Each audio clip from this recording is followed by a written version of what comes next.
So, welcome, everybody. For those of you who don't know me, I am Rachel Justice, and along with Jillian Levinson, I am the co leader of Woman to Woman. And I am just so thrilled to be here for session 2 of Embracing Hope with Marji Shapiro. Right before we pressed record, she said, I don't know who doesn't need this. And the answer is we all need not just this, which is hope, but we also all need a little dose of Margie Shapiro in our lives because anyone who is lucky enough to interact with her truly understands, that she spreads hope and sunshine and fairy dust wherever she goes. So, and not in an unrealistic way. So this session is being recorded, and I'm going to just be quiet, sit back, relax, and enjoy the show. And thank you to all of you for being here.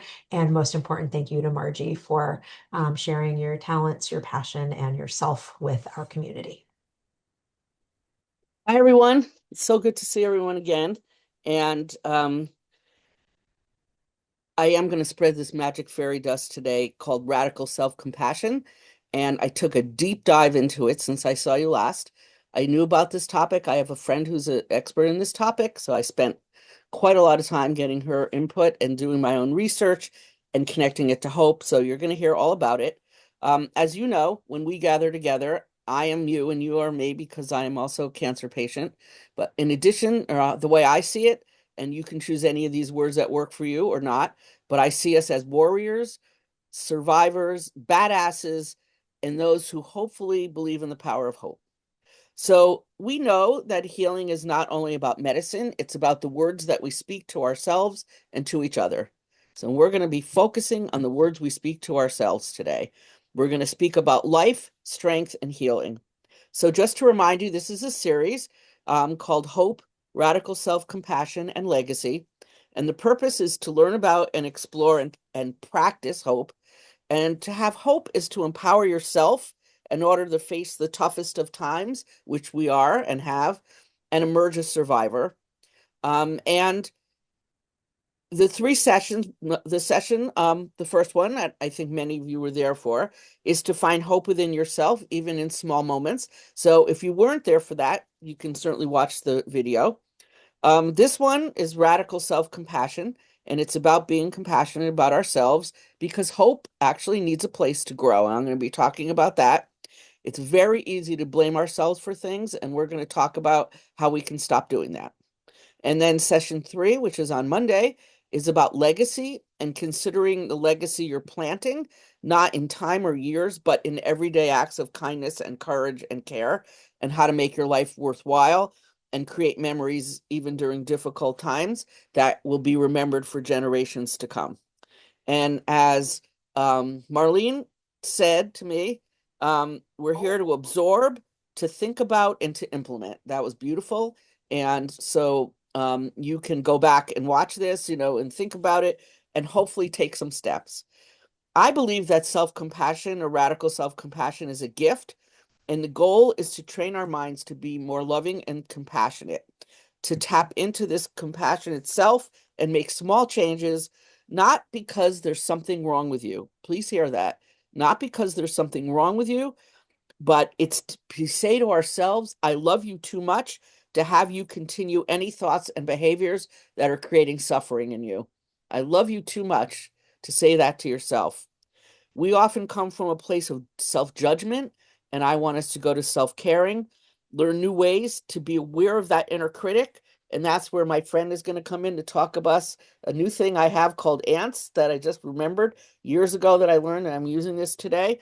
Um, and and so that we can be aware of that voice in our head that can be very critical and replace it with a loud, safe, compassionate voice so that in difficult moments you can respond to yourself with kindness instead of judgment, because everyone has a voice in their head, and changing that voice changes everything. That we need to stop thinking about our bodies as a machine that owes you a performance, and stop treating emotions like inconveniences, like anger and sadness and fear, and along with the positive ones, and stop apologizing for needing rest, needing boundaries, and needing softness. So I'll be said, as we know, that, if you don't want to be on camera, it's fine. I do hope that you'll listen and that you will participate. I have a number of questions. Last time you were amazing. And, each time I try to take at least two or three people who want to comment on that question. No pressure, though. So, what are we going to do today? We're going to define radical self-compassion, how it connects to hope. We're going to learn about a model by a woman named Dr. Kristen Neff, Neff. She's not who I spoke to, but she is the sort of, I don't know if she coined the term, but she is the expert. So if you get intrigued by radical self-compassion, she has a, a monthly thing you can attend on it. So write down her name if this is interesting to you, Kristen Neff. We're going to learn about why I believe radical self-compassion is essential for us as cancer patients. And we're going to learn common barriers to why we have a hard time with this. And we're going to spend a lot of time on strategies because for years, I told you before, those of you who've met me, I did work on racism, on LGBTQ issues, on fighting hate, on bullying. And everyone would say, I want strategies, Margie. Where are the strategies? So now I know to leave a good third of this to strategies. So that's what we're doing. Um, I um, I want to start with a short recap of the first session, just to remind us, or if we weren't here, that we learned that hope is not passive. It's an active practice we can cultivate every day. Um, and it's very valuable for cancer survivors. So, is there anyone that has anything that stuck with them from session one that they want to share? And you can raise your hand, you can put it in the chat. Um, but anything from session one about hope that you remember or you thought about since we met? I knew I was going to need to warm everybody up. That happened last time too. Okay. Well, I'll keep going then, but feel free if you have something to put it in the chat. Um, what stays with me, because I had a real learning curve with this, is that what, as cancer patients, survivors, thrivers, what we hope for changes. It's not kind of little hope, it's really an expanded definition of hope. So I found this, it's kind of a recap, but it's said differently than I did last time. At the beginning of I didn't write this, but I really liked it.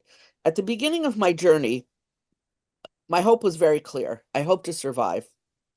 But as you know, on a cancer journey, hope can change. Sometimes hope is for healing.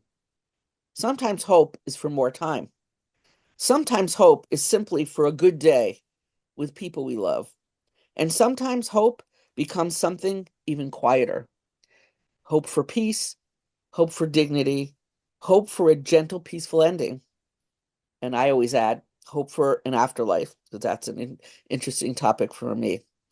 What I've learned about is that hope doesn't disappear when circumstances change, it transforms. And the decision to hold hope, whatever it looks like in that moment, is something no illness can take away from us. Hope is something we choose. That is what I learned the most about hope. It is something we choose. I never knew that before I started speaking on this topic. It just never occurred to me that we can choose it. And self-compassion is connected to hope because guess what? We can change. I'm 70 years old plus now, and I have changed about hope and I have changed about radical self-compassion. So we can decide today that I'm going to make some changes, even tiny ones. So again, if anybody, um, thanks Marlene for, I'd love to hear from you in this chat. If anybody, since we started talking, made any change about hope or thought about why it's a choice and you want to share it, it's great. Um, all right, I'm going to keep going then. So I did a lot of thinking about why radical self-compassion is connected to hope. So I'll begin with the fact that for those of us living with cancer, they really are deeply intertwined because self-compassion is like the foundation. It provides that emotional safety net for hope to exist. That didn't occur to me till I really started doing this research. We often feel uncertainty and fatigue and fear, and hope is not from that pressure to stay positive, but it's from treating ourselves with patience, with gentleness and with understanding. I want you to really let that sink in.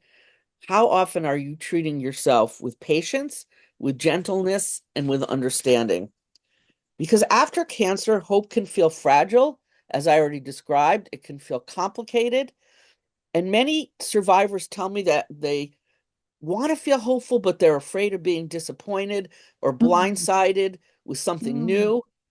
And so this radical self-compassion gives hope a place to land. When you say to yourself, you know what, I'm scared. And then you say, it makes sense that I'm scared. I'm doing the best I can. And it's not shutting the door on hope, it's actually making space for it. So when you treat yourself gently, it becomes easier to hold hope that healing and strength can continue even at its own pace, even tiny, tiny micro movements.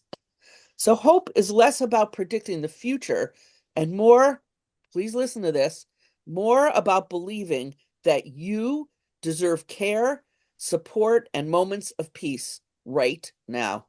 You deserve care, support, and moments of peace right now. I think I've told you I run an in-person cancer group every other week. And when I hear some of the messages people get from their quote loved ones that are not meant to hurt, but that are not supportive or not um, caring, and we need to learn to do it for ourselves. So, why am I saying radical self-compassion? Why this term radical? So, radical self-compassion, this surprised me. It's treating, when I first read the definition or heard about this concept a few years ago, it said radical self-compassion is treating yourself with kindness, understanding, and acceptance, much like you would a good friend. And I thought, that's radical? But think about it. Is that radical in your life? Like, do you treat yourself with the kindness, understanding, and acceptance like you would a good friend? Speaking and treating ourselves with our best interests at heart and practicing self compassion, like I said, is much like the choice of hope. It's letting go that you have to justify being kind to yourself, that it's not about endlessly being positive. It's about this key. It is about refusing to turn against yourself, refusing mm, to turn against yourself no matter what anyone says, be it a neighbor, a coworker, a medical establishment person who are human too. So here's some examples that are pretty simple. Radical self-compassion, honoring the need for rest. How many people have not honored their need for rest? I cannot be the only one. I feel like I need rest and I'm like, okay, I'm going to go out with my husband because, I don't want to be a cancer patient and I don't rest mm, all the time. It's about acknowledging difficult emotions. I'm sad, I'm angry, I'm frustrated, I'm impatient, I'm scared. And it's about accepting help and asking, only you know, have you really accepted help from anyone who's offered it and why or why not? Think about it. So radical's not extreme, it's actually fundamental. And I'm going to say it several times because it's this Dr. Neff's, it's her major point is that it's like treating someone you love who's suffering, who has challenges. It's acknowledging your own pain without minimizing it and letting go of the idea that you have to earn rest. Anybody feel that sometimes I have to earn rest? Oh, yeah, I feel it all the time. So again, it's radical because it's challenging the deeply, deeply ingrained voices in our heads that are harsh self-criticism, perfectionism, and believing that we have to earn kindness. All right. And some of these voices come from when you were a child, something a parent said, a sibling, an aunt and uncle, anyone, a teacher. I have the most harsh self-criticism in my voice, in my brain from I love teachers. I was a nerd. The teachers love me, but not the gym teacher. She told me I ran like a girl and in seventh grade, and I never could do exercise after that. And it's one of the biggest regrets in my life that that gym teacher sat in my head my whole life, along with my English teacher in 10th grade, who told me she didn't like my writing. And before that, my teachers thought I was going to be a famous writer someday. Never wrote a creative thing till I was 50. mm. Those self-critical, and no one knew about it, by the way. No one knew about it. So if you have a teacher, a clergy person, people, they don't mean it. It's not their intent usually, but it lands on you when you're young, especially, but it could be a boss that said something to you. So the core elements of self-compassion, according to Dr. Kristen Neff, as I said, she's the director of the Self-Compassion Institute. She's on Instagram. I get emails from her. Self-compassion is built on three pillars that directly counter negative thought patterns. All right. One, and I've actually already said these. One is mindful awareness. Be aware of your feelings. It's step one. Say, so you're feeling something and you say, oh, this is fear. Does anybody, like my husband will say, you're kind of grouchy today. So I'm usually in a good mood. And it's like, oh, this is fear. That's really why I'm grouchy. I don't know how to talk about it. This is fear. This is grief. I'm still grieving from my breast surgery. I'm still grieving from my hysterectomy. I'm still grieving from all of it. Oh, this is exhaustion. I sometimes don't know exhaustion until I literally practically can't move. Naming it reduces the overwhelm. So write it down. We need to name these feelings and get to know them in ourselves. Notice your struggle, notice your pain, but don't over identify with it. It's not, I am a failure. It's, I am having a thought that I failed. I helped a friend this morning. She made a mistake and has the worst self criticism today. I'm a failure. I'm like, you are not a failure. You are not your mistakes. And I don't even think it was actually a mistake. I'm going to reframe it for you just this morning because I'm working on this. It was, that you can extend loving kindness and acceptance to yourself. Number two is called awareness of common humanity and recognizing that suffering, imperfection, and sadness is part of the human experience and that you're not alone. We make mistakes every day. Mistakes are unexpected learning experiences. I don't care what your mistake is. If you beat yourself up for it, it's not worth it. So that leads us to number three, which is cultivating self kindness. And this we're going to actually practice in a bit, but it's learning when you feel failure, inadequacy, to stop that harsh critic, stop that feeling that you're unworthy, and treat yourself with the same tenderness you offer someone you love. That is the key. I know you've heard already hear me say it twice. That it means speaking to yourself the way you would speak to someone you love. It's that simple, but it's not. That we don't often do that. That there will always be difficulties within your friendships, your family members, and they end up being opportunities for self-doubt and diminishing your own self-worth. And that's we fall into those old scripts with all those criticisms. So those are now for you. Now that you are going to do as Marlene said, is really think about this and take action. You're going to offer yourself that self-compassion. So you're going to choose when those times come that where you start to question yourself. You're going to love yourself and you're going to use self-compassion as an anchor that helps with life's up and down. Everyone's got life's ups and downs, but I think we as cancer survivors have it a lot because it also involves accepting your body, speaking to yourself kindly, and doing these activities we're going to talk about to clear out the thoughts. It can be tender and fierce. This friend of mine taught me this. It can be tender and fierce. Sometimes you need nurturing and kindness and that tenderness. And sometimes we got to be fierce and say, I'm going to take an action. Um, I have a friend, my other call this morning, a woman, she decided she's taking action against a partner who's really a narcissist, who's scary. And this morning she said, that's it. I'm taking action. And she said it in a fierce voice that I hadn't heard before. So self-compassion can be tender and fierce.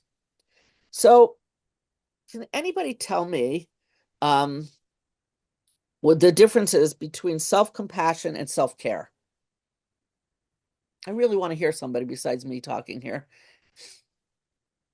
The difference, and there's no wrong answers, whatever you think, the difference between self-compassion and self-care. I'm not sure I understand the difference. I would need someone to explore that further. I Okay. kind of equate them together. All right. Janet, I can't tell who's talking. Do you have an idea, Janet? Or I was that you? I thought, couldn't see who yeah, was talking. that was me raising. That Yeah, was I you. raised my hand. That was Marlene before, but I Okay. think self. compassion is forgiving yourself. Like, Yep. for anything you might think is a mistake, go easy on yourself. Don't harp on it and say, I'm a horrible person just because you do something wrong. And I feel like self-care is more like making sure you eat right and making sure you sleep and, that kind of thing. And Yep. take your medicine, whatever you have to do. Yes. I sort of feel Exactly. it's a little Yeah. different, but it's Yep. similar. It's connected, but it's different. Yeah. Audrey, did you have an idea? Yeah, it's an I well, I don't know if it's an idea, it's how I operate. Uh in the words of Tal Ben-Shahar, who I did my positive psychology studies with, his words ring and resonate true with me. Give yourself permission to be human. It's okay. Give Mm. yourself permission to be human under the self-compassion. In terms of self-care, what I try to do is occasionally wrap the two together because they're separate, but they lend themselves to each other and complement one another. Yep. When I sit down in the morning to take my pills and my supplements, what I do is I have a thought processes around it in terms of I am so blessed and so full of gratitude that I have medicine that will help me get better. Yep. I make it something special. I just don't whip the pills down and swallow them. I give thought to them and I say thank you. And I wrap self-compassion and kindness around the fact that I have medicine and supplements and such. And with everything else, I just take like a gentle pause and wrap it in love. So So that's what I do. that's exactly one of the tools I'm going to talk about. So thank you. And yeah, it's just that self-care is important. It's about diet, exercise, and sleep. But we often forget the emotional self-care. And that's the radical self-compassion too. So it's not one or the other, but if you're doing self-care, but you're leaving out this radical self-compassion, then you're leaving out an important element. Does that make sense? Mm. Yes. Okay. So it's also different than Hey, Margie, I'm sorry. self-indulgence. You have three people with hands up. Oh, I didn't see it. Yeah, so Okay. Robin, I think, was first, and I then just Lucretia, and then Mary. Great. Yeah, I put down my hand because I feel like you said kind of what I was thinking. I don't think you have to have both.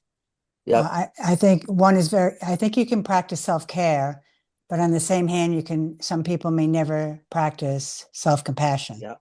And Exactly. I think people can practice self-compassion, and not understand that self-care would work well with that, would help feed your self-compassion. So I think they're two very separate things.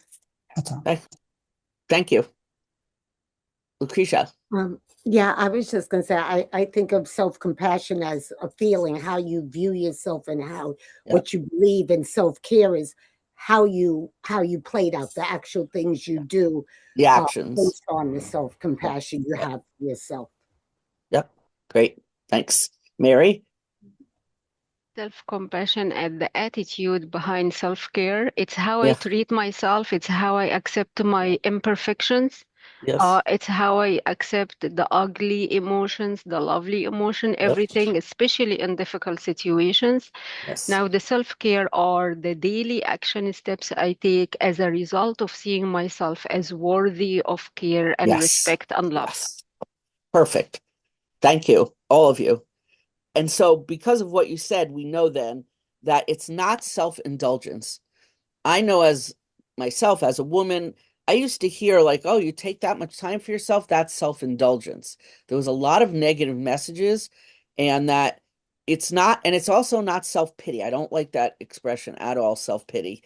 And people on the cancer journey have said to me, they have had partners, husbands say to them, come on, get off the couch. And I have a friend who told me 3 days after a major cancer surgery, her husband, who she's not with anymore, said, come on, get up. It's time to get moving.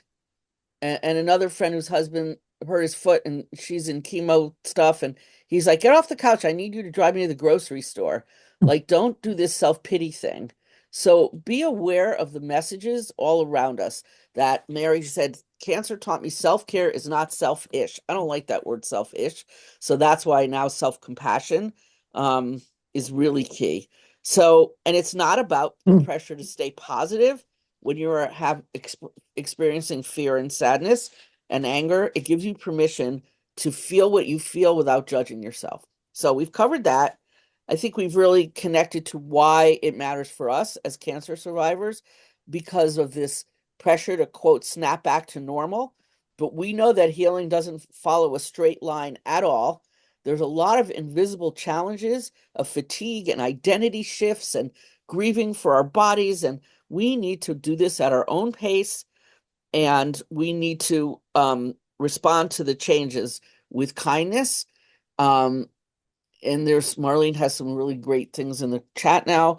And also yesterday we started in my group to have a conversation about our bodies and learning to love our bodies after, during, and during cancer. Um, I don't know how many doctors talk about it. I don't know like where it's supposed to fit, but we need to really contemplate self-compassion around our bodies. So there was a study with 153 cancer patients, and they found that practicing radical self-compassion yielded fewer symptoms of depression, anxiety, and fatigue, which so many of us are challenged by, any one or all of those. So that's why it's important. I also talked to some GYN patients, and we talked about shame and body parts, and especially around these parts that are defining us as women. And I hadn't really thought about that, I have to admit, or let myself think about it enough. So I was talking to a friend about how we are worthy of our own tenderness, and it also how we treat ourselves teaches others how to treat us. It really does. So if you think, oh, this is going to look self-indulgent, that's how it's going to come across. And again, learning how to accept ourselves and saying, you know, not like, oh, I'm done, I'm healed, let me just get back to my life. So those are some of the common barriers, are feeling guilty for needing rest, comparing yourself to others, that, oh, maybe I should be over this by now. And I call it, let's stop shooting on ourselves. We should on ourselves all the time. You know what? I should move on. I should feel good. So shooting on yourself is kind of an easy one to remember. Another barrier, anybody grow up with a parent who told you you had a swelled head? I'm older than some of you, so I don't know if they say that anymore, but my father, God bless him, who was a great guy, would say, don't tell Margie good things about herself. She's going to get a swelled head. And I once wrote a thing when I finally started writing again about what the hell is a swelled head? What is it? I pictured this big balloon that was orange and like what is a swelled head? You know, I need to have positive messages. So it's there's so many negative things that we have heard through culture, through the media, through body size. So it's about our bodies, our emotions, and our identities. So I want you to take just a couple minutes on your own here. I want you to think of someone you love, someone you care about, a friend, a family member, um, and write down one sentence that you would say if you knew they were suffering, if you knew they were feeling lousy. What is one thing you would say to them that you might offer? And someone said, you can also talk to yourself like you talk to your pet. That's a good one. I love that. So you're telling your friend something supportive and loving. So either write it in the chat or give us a couple examples of what would it sound like if you were saying it to a friend. It could be as simple as rest more. It doesn't have to be anything complicated.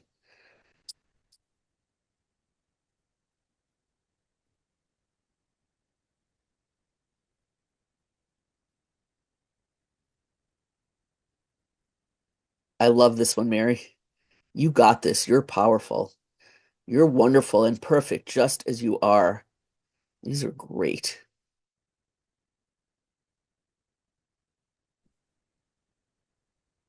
I'm always here for you. I'm always here for you. How does it feel to hear that?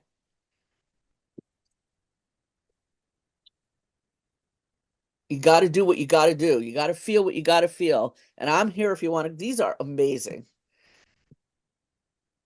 If you want to cry, if you want to scream, whatever you're feeling, okay. I'm sure you know where this is going. I wish I could take your pain away. Yes. So now I want you to read your sentence to yourself, yours or any of these other amazing examples, and have it soak in how it would feel to say it to yourself. Oh, these are going to make me cry. Like they are so great.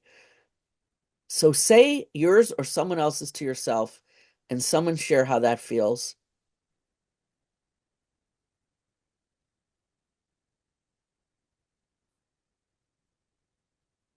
Feels good. And it feels even better if someone would say it to you. Well, you know what? That is true. That is true. However, sometimes someone isn't there to say it to you. And that's exactly why we're working on this. So, yes, it doesn't eliminate that we need verbal support from others. Of course, it doesn't eliminate that. So, I'm glad you brought that up. However, this is something we need to do for ourselves frequently. And you can tell someone you're doing it, and it might teach them. If you have a loved one that isn't giving you that verbal support that you need, this will teach them what you're talking about. I remember my first boyfriend a million years ago said to me, I can't read your mind. I don't know what it is you want me to say here. And, I was a freshman in college and I was like, he's right. I never forgot it. All these, 15 years later, that, that it was true. I wanted him to read my mind. And if you need this support from someone, we got to teach them and say what Audrey said, like, do you know what I do every morning? And explain it. I love that, Audrey. Imagine I'm giving you, Audrey and I do this. We don't see each other much, but I do imagine one of her big hugs. That's beautiful. I hope you are going to, I know we have to go kind of quickly, but please remember this one. Please remember to write out what you would say to your friend. Think about how many of you here have a pet, dog or cat, or someone you love, a furry creature. Remember what you say all day long. You're so cute. Oh my God, I love you so much. All day long. My husband says it all day long to the cat, and I'm like, hello, how about me? He says it all day long. So, so now we're going to talk a little bit more about practice, and then I'm going to get to who this is and why she's so important. So, it's reminding yourself the practice of self-compassion, the process, and then the examples. It's reminding yourself that your body has been through a lot and your body deserves care and not criticism. It took me a while for that to sink in. My body deserves care and not criticism. It begins with being present to yourself. And as I said, identify that emotion, whatever it is. It's a strength to say what you're really feeling, because what people do is they numb out those feelings with food, with media, social media, with alcohol, with everything. They numb those feelings instead of saying, okay, fear, I feel you, I see you, I know you're here, grief, all of it. The ability to stay with those feelings is a skill, and anyone can do it. So, I thought of my example. 3 days after my hysterectomy, one of my friends said, oh, it wasn't bad. I was back on my feet in 3 days. So in 3 days, I signed up for an art class. And my husband was like, are you kidding me? And one we had to drive 45 minutes and spend 3 hours at. And I said, well, my friend said 3 days she was up and at 'em, and I did it. And it was crazy. It was just for me. Maybe that would work for you, but for me, that was not a good idea. And I didn't I had a real absence of self-compassion. I really did. Um, so I'm learning. It's not indulgent. It's not indulgent. It is the foundation you're building your life on from now on. It's tenderness. And it shows up in small moments, like Audrey said, that you can reach for every day. It's saying, I woke up tired and I reminded myself it was okay to go slowly. It's looking at yourself in the mirror and having gentleness instead of critique. It's feeling fear about the future and letting yourself feel that fear without shame. And it's true. We must give ourselves permission. Women have a hard time. They put their kids first, their spouse first, their family first. So even though a lot of you were processing this internally, and that's totally fine, I've not met a person. I used to teach self-esteem works. I worked at the YWCA a million years ago and taught self-esteem, and it was all about this. We all are challenged by this. It's time to celebrate the ordinary, a laugh, a walk, a day without heaviness. So think about, as I'm giving you examples, write down something either that you're doing already, or tell us in the chat, or write it down and say, I'm going to commit to this. But for a fun way. I don't like when the physical therapist wants me to commit to something. I'm not so good at that. But, so whatever works for you in terms of your self-compassion to learn, write it down. Because yes, no one knows better than you. So here's the strategies. So I'm going to go through them, and then I really want you to share your own. Okay. So this is a practice, like this didn't happen to you overnight. I'm telling you, teachers, that I dealt with this for 50 years ago. It's not going to disappear overnight. It's not running a race.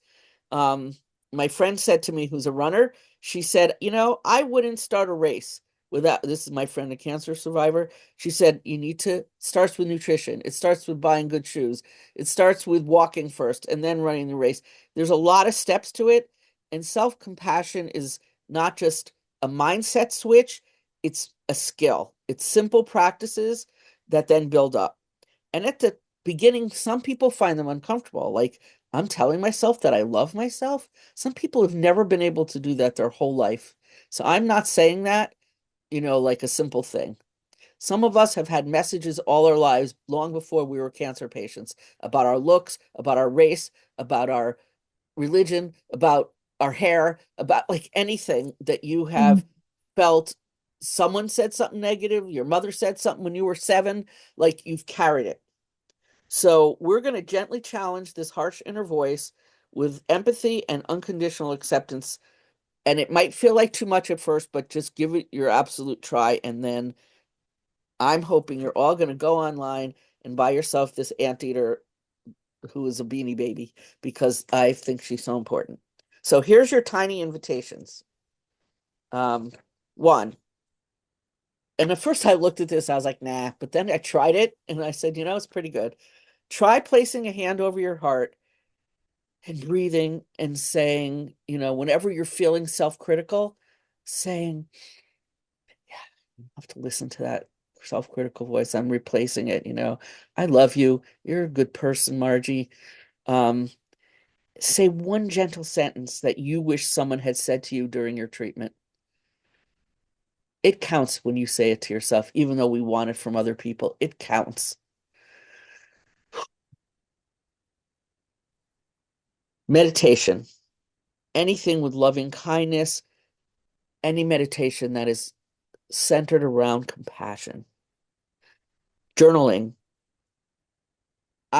When I retired, every day I wrote something I learned for a year and a half. And then when I got sick, I didn't do it anymore. And I wish I had started one day every day of something I learned. I do that, and I finally did start doing gratitude, three things every night. And I try to make them different from the other days as best I can. And my husband always says, instead of I have to do this, I get to do this. That really helps me. So no matter how tiny, and write affirmations. I might have told you last time I had dental surgery recently after on top of everything else. And I looked up positive affirmations for dental surgery and they really helped me. And I took I listened to a podcast during it. And I wish I had done that with some of the cancer stuff. I never thought of it.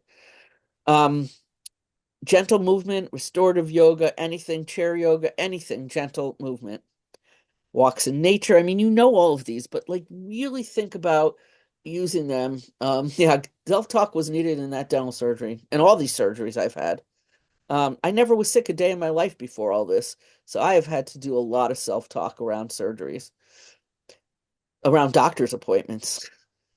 The 10-second pause again, anywhere, wherever you are. I do it on the way into the hospital. I do it in the scans, like one breath, one kind thought. Name that feeling. We said it already, but naming reduces overwhelm.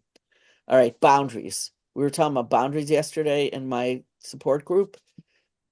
When you found that boundary and you say no to people you've never said no to, it's big. Creating boundaries, that is so important in radical self-compassion. Literally rewriting your self-talk. I should be stronger versus I'm doing the best I can right now. How does it feel to say, I am doing the best I can right now? Those boundaries are compassionate for you. Noticing one thing about your body that you're happy with, or one thing about your body physically that you can do today. Rest. One of the most important radical self-compassion pieces is rest. And you might say, I knew that, Margie, but are you practicing it? Are you kind to yourself about rest? Are you kind to yourself about that shooting on yourself? I give myself permission to make some mistakes. I give myself permission to be ornery sometimes. I give myself permission to not go to that event, to not go out at all if I don't want to. I give myself permission to go out if I feel like it, to be alone, to not be alone. Another one, I was talking to my friend about it. She said, I would add the self-advocacy we need in the medical system. I mean, I knew this because I was the advocate for my father and my mother during their own cancer journeys.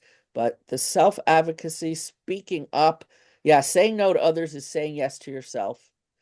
But it is so important. I didn't like my oncologist and I didn't know what to do about it because I was taught to please. And I thought, am I going to throw this woman under the bus? I don't know what to do, but I'm spiritual and I wanted to talk about my spirituality, and she dismissed it and just the facts. And I just it wasn't working for me. And I did this whole thing, but I did get a new one. And I did. I happened to meet her boss. I don't think it was a coincidence. And I kind of meekly said, I want to look for a new oncologist. And it turned out she retired since I started seeing her. She was burnt and it was time. But I took care of myself and got an oncologist that worked for me. And it was hard. Maybe for you that's easy. Maybe it's not easy, but self-advocacy is self-compassion. Write yourself a letter from the perspective of a wise friend. Acknowledge your current struggles and provide yourself with words of comfort. It really works to do these things. It might seem a little awkward, but write yourself that letter. I want to say that self-loathing is deep. Self-loathing comes from trauma. It comes from childhood things. It comes from a lot of things. So make sure that you have someone to talk to. Therapy. I have the chaplain I get my treatment. This group is so important.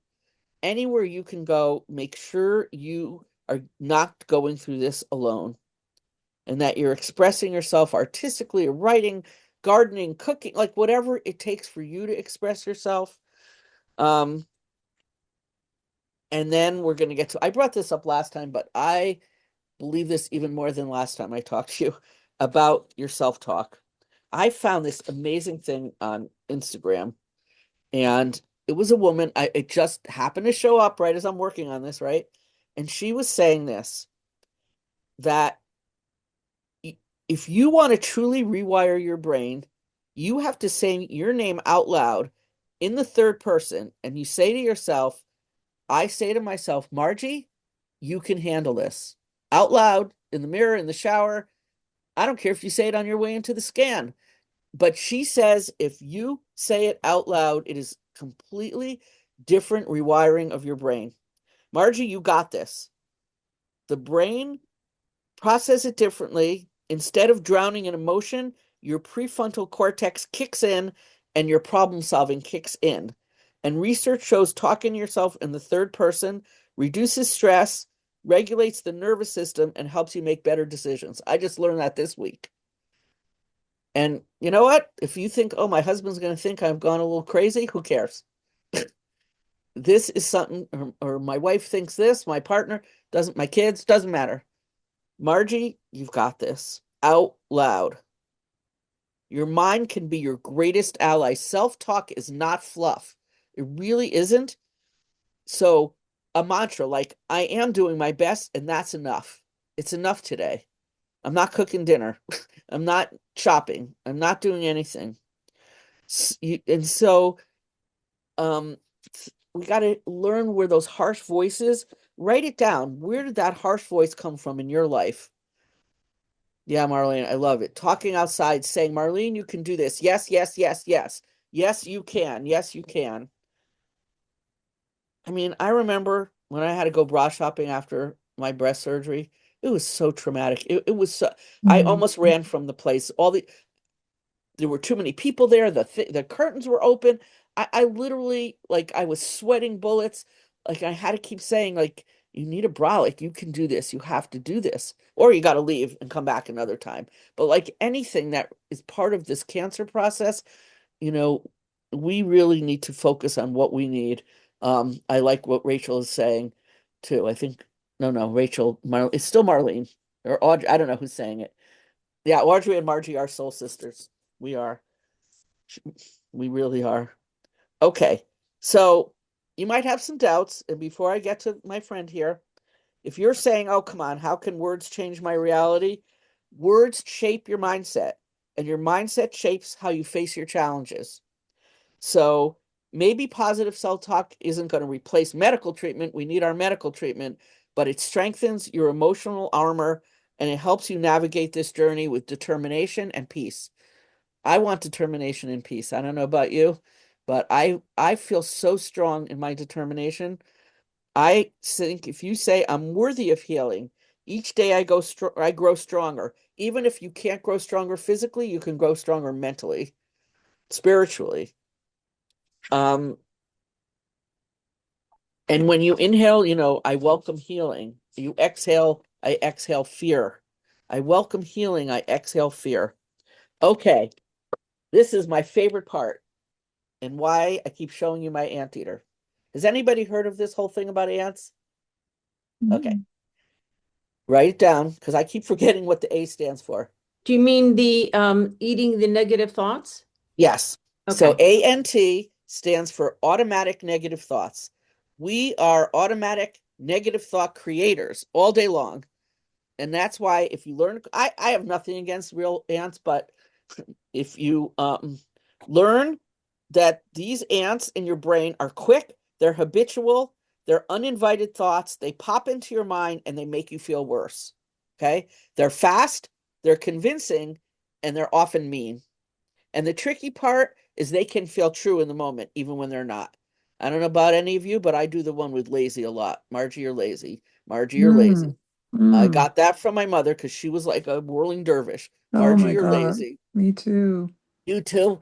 Same. So, Same. Same. oh, it's one of the worst ones ever. So Mm. again, they're instant. They show up and you don't even realize it because you've been listening to it your whole life. For me, they follow these old mental pathways and they're formed often during trauma or stress. They're biased because they focus on danger and worst case scenarios.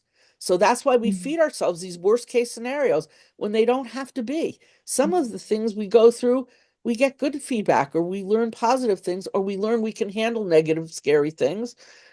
They're emotional and they're not factual. They're not what's really happening. And we need to learn to be deliberate and choosing things. It's not your fault. I mean, I've said to my husband, maybe I wouldn't have gotten cancer if I was fit. Maybe I wouldn't have gotten cancer, blah, blah, blah, blah, blah. He's like, Margie, your mother and father had it. Like, it's for you, it's genetic. And guess what? Even that we don't know. We don't know. If we knew where it came from, we'd be further than the doctors because they've told me. They said all these brilliant doctors, and we still can't quite figure it all out. Um, yeah, I love, of course, Audrey. I share a hero, Bernie Siegel, with Audrey. Um, it's so easy to blame ourselves. So that's why you are not going to forget that we all can be an anteater. So why they happen, your brain is wired to protect you. And after difficult experiences like trauma, like cancer, like chronic stress, the brain becomes extra alert to anything that might hurt you again. And it sends out warning thoughts like something's wrong. I can't handle this. This won't end well. It's human. They're meant to keep you safe, but they make you feel anxious, discouraged, and stuck. You with me? You know what I'm talking about, right? So the kinds of ants, they're catastrophizing. They jump to the worst outcome. How many people go into a scan and are focused on the positive outcome? I try, but it's so hard. So hard. The all or nothing feeling. If I'm not perfect, I'm failing. I certainly grew up with that. Yeah, it's so easy to blame ourselves and to think, you know, all of what Marlene is saying. The mind reading that we think others are judging us. I'm doing a talk at a wellness center. I think I was just telling Rachel, I'm like, why'd they invite me? I'm not one who goes to wellness centers. Like, here I am. I don't get fancy haircuts. I don't wear makeup. And they invited me to do a hope talk this work. So I'm already thinking they're going to be judging me because what you see is what you get here. Shooting on yourself. I should be stronger. I should be over this. And then filtering, only noticing the negative and forgetting the positive. So how can we catch our ants? Notice them. Say, oh, Margie said about that ant, that negative thought, here it comes. My mind is making me feel scared or discouraged or small. And the ants are saying, I should be doing better. Other people handle this better. Something's bad's going to happen. I'm not strong enough. Yeah, you can actually give them names. They're sneaky and they're quick and they feel like the truth. So name the ant, say, oh, I'm catastrophizing. Oh, there's my inner critic. That's fear talking, and invite compassion. This is a protective thought, not a prophecy. I know why I'm feeling that. I don't have to feel it. It comes from what I've been through, but I can meet this moment with kindness. I am doing the best I can. It's okay to move slowly. I don't have to believe every thought. My brain tells me I deserve gentleness right now. This isn't forced positivity. Please know that. I know we're winding down here. It's emotional honesty with kindness. This is my body just for today. I'm going to embrace my scars. That's what I'm going to do. I'm going to challenge those, like my friend's now ex-husband, who said, oh, they got that cancer. You don't need to talk about it. You just need to get up and cook dinner. Self-compassion is not about being strong all the time. It's about being supportive of yourself. And where that support is, that's where hope begins again. So please tell me in that chat, anywhere, boo on him, anything that you're going to do, one thing you're willing to try this week. Will you speak one kind sentence to your body? Take 3 breaths before reacting. Allow yourself to rest without guilt. I'm doing that one. Anyone want to join me? I'm going to rest without guilt. Tell someone something you need from them. Your child, your grown child, your little kid, anyone, a coworker. Write one sentence of gratitude for being alive. Well, Marlene, you can listen to me because you can listen to this recording. I do that with some of the people I listen to. I know there's a lot to learn. That's why, Rachel, we appreciate you can listen to. I could never listen to myself, by the way. That is not my thing, but you can listen to it. And if you really want it, I could send you my notes. They're not done so perfectly, but if you want We it, would love your notes. In fact, right. I don't mean to interrupt you. Love it. Yes, yes, yes. I was speaking yesterday with Donna, who could not be with us today because she had another obligation. And she was really, really, really hoping, not only with the recording that is a given, if you could share your notes so we could just Okay. live by your words. And You thank can have them. Just know that I use dots and I'm not good at doesn't spacing. matter. I wish somebody could teach me how to space. I finally learned how to put numbers on the bottom. That was this morning, in case I drop these papers. Not the best tech person. So these are not like the spacing is crazy. But or maybe Rachel can clean it up and then you could have it. I'm sure Rachel could do this. All right. I'm going to end with a little reading I found. And then if anybody wants to tell us it's important for me to share one thing you got out of this today. So I'm going to read the reading, and if you could put it in the chat or speak it as we end. I need to know, my 12 hours worth of research is something that's going to stick for you because that's so important to me. So hope grows where kindness lives. Before we end today, I want to leave you with this. Hope doesn't always arrive as a bright star or a bold feeling. Sometimes it shows up quietly in the way you place a hand on your heart, in the breath you take before judging yourself, in the moment you say, I deserve gentleness too. Radical self-compassion is the soil where hope grows, Every time you soften towards yourself, every time you let your body rest, every time you speak kindly to the part of you that is tired or afraid, you are planting something. You may not see it right away, but beneath the surface, hope is taking root, slowly, steadily, and faithfully. May you leave today knowing this. You don't have to force hope. You only have to make space for it. And compassion is how you make that space. You are worthy of that softness. You are worthy of that hope. Beautiful. Now I just got to digest and I process know it's a lot. I know I did it a all. lot. And, thank you. Yeah. You are so loved, and I so appreciate having you as a friend and the sister I never had. And I love all of you women who are here with us today. I got to tell you, so far, other than getting out of bed alive and well, this is the best part of my day so far. Thank you. Yes. Share it.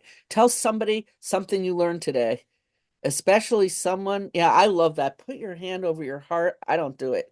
I'm going to do it and say, I'm worth it. Yeah, Because share it we're with a L'Oreal girls. friend. Yeah, I see Mary's hand is up. Mary. Thank you so much. So, so I was curious, Margie, to see the journey you took from being a survivor and overcomer to being a speaker and that inspires people and give them hope. So what you want a quick journey about how I did it? Yeah. So I couldn't speak in front of people to save my life, most of my life. Um, and then when I got the job that I had, I had to speak about fighting hate, and I was very passionate about it. So I had to find my voice, and I did it in a rickety way. I'm very authentic, and it's like I'm not one of those really polished speakers. Even my friend Audrey always looks beautiful and put together, and I so admire that. It's just not me. So I don't try to do it. I'm just me, and every Audrey's her, she happens to be well coiffed and I'm not. It doesn't matter. Like if you have something you want to share, share it. You don't need to be a polished. That's why I got screwed up with writing. I was trying to be perfect all the time, so I wrote nothing. And when I share a little bit of writing I do, people are like, please write more. I had an agent to write a book on bullying and I wrote like part of it and quit. Like, it's hard to do these things, but if you want to speak, people want to hear it. If you want to speak about this journey, people want to hear it. I taught people long before we had storytelling, I taught people to speak about what it felt like to be different, what it felt like, again, about any difference. And that helped them. Students would get up and share how it felt to be bullied, and they became empowered for the rest of their life. I still am in touch with a lot of them. So perfection limits us. Thank you again, Marlene. So, Mary, if you want to speak, you can do it. And you know what? I don't know if I told you this, but somebody called me to speak on bullying at the end of my career, and I said, I don't want to speak on it anymore. She said, what do you want to speak about? I said, hope. And she said, great, just send me a blurb. I get off there, I'm like, Margie, you never spoke about hope. You're not an expert about hope. How can you do this? And I did it. And then because of that, I did it and did it again. And now I'm an expert on hope. I mean, I'm not this Dr. Neff, expert on self-compassion, but I have an expertise now because I read and read and read and talked to people. And you So, live it, and you're living it. and I live it. Yes. So I you're living encourage it. you to Yeah. go to her seminar. I really do, and learn from the expert. You're learning from me who's practicing it just like you. I'm no different. And she's no different, whoever she is. Yeah, I don't need a PhD. I thought about it. My friend who has the PhD shared an article about hope and self-compassion. I couldn't understand it. It was filled with data, and I said, that's why I didn't go get my doctorate. And she has one, and she's going to listen to this recording. She helped me, but yeah, no. So, all right. So Monday, please come back because legacy is a really important part of this. So I'll be spending my weekend getting that together now, and um, And speaking to my Thank friend who's an expert on that too, but legacy is really important. So, Rachel, thank you for this This opportunity. was And Marji, amazing. I wanted to yeah. share the thing that actually resonated the most with me, Margie, because you asked. It was actually what you said at the end, because I think sometimes this idea of that hope is an action and hope is a verb and hope is something you can choose. And it's kind of like, well, but how and why? But what you said in the end was all you need to do is make space for it. And that really resonated with me because I feel like, okay, that I can do. The other, I don't know, I want to do, but I'm not exactly sure how, but I can make space and kind of leave myself, open to the possibility of it. And I really, really like that. That seemed very like achievable. And I love the way, you kind of expressed it and tied it into the self-compassion also. So um, this was amazing. Again, the community that you create just by being you and by the enormous amount of work and passion you put into what you do. As Margie said, Monday we're doing, slightly off of our schedule, but Monday at noon, please, please, please be here. And thank you. And Thank if you you. want a dose of Marji, seriously, Facebook. I don't write every day, but I write powerful things. I don't, that's what I Absolutely. do. And you can scroll back. I came out as a cancer patient a year after I had it on Facebook. So if you've always wondered how to do that, you might. And I came out about that God has helped me through this process, which not everybody talks about that either. So, Yeah. Facebook kicked you off. I don't know about that, but um, Thank Marlene, you. get in touch with me. I'll send you a few of the posts. Thank you. Thank you, So Margie. Margie, thank you for your kind words. I'm only all dressed up because I'm going to a birthday luncheon. You Otherwise, always look beautiful, but Audrey. I'm usually in sweats. So I Mhm. will see you guys later. Yeah. Love you lots. Thank you. All right, Bye. everybody. Thank Thank you. Thank you. you. Thank you. What a great way to end and Thank wrap you up. so Thank you much. so much.